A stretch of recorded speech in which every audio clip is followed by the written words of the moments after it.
Hey, how y'all doing? Doing great. Good to see y'all. We met up with Lee Anderson on his home turf of Columbia County. Appreciate y'all's help with this race. These voters are the ones who have elected him to 3 positions in local and state politics over the years.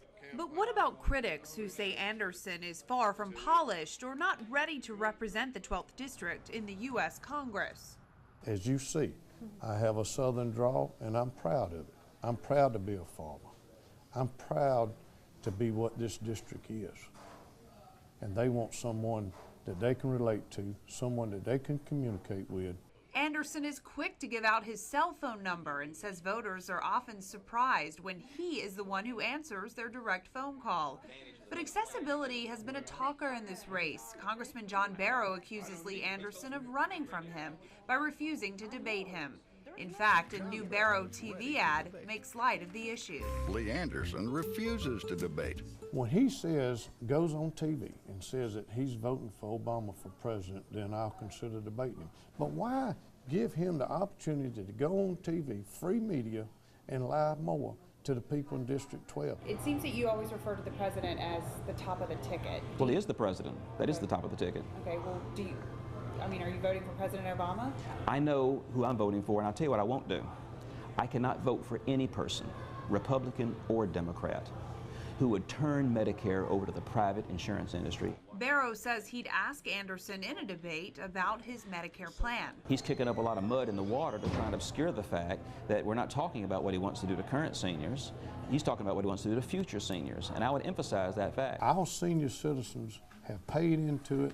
It's their money, they earned it, it's theirs. I will not cut Medicare and Social Security. So any changes would be for the younger generation? It would be for the younger generations to where they may even have a more greater freedom to be able to choose. Congressman Barrow says any reform must have broad support. In order to fix it, we have to decide what it is we want it to be. And it has been a program from the beginning where your benefits were guaranteed. You couldn't outlast your benefits.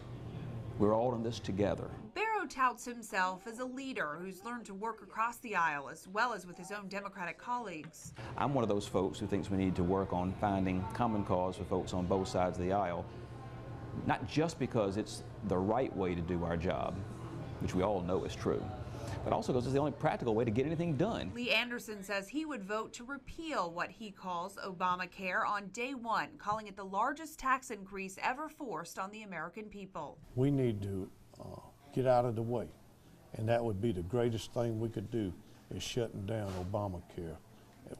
Getting it out of their way so that they can create the jobs and not government. But Congressman Barrow, who voted against the Affordable Care Act, but also against repealing it, says abolishing it altogether is not the answer because we'd never get what he calls the good stuff back, including banning exclusions for pre-existing conditions and allowing young adults to stay on their parents' insurance until age 26. And we are just getting started. We're going to have much more of our candid conversations with John Barrow and Lee Anderson tonight on NBC 26 News at 6. We're going to be talking about the economy, jobs in District 12, and all those negative attack ads we've been hearing for months. Be sure to join us tonight. And until then, have a great Thursday.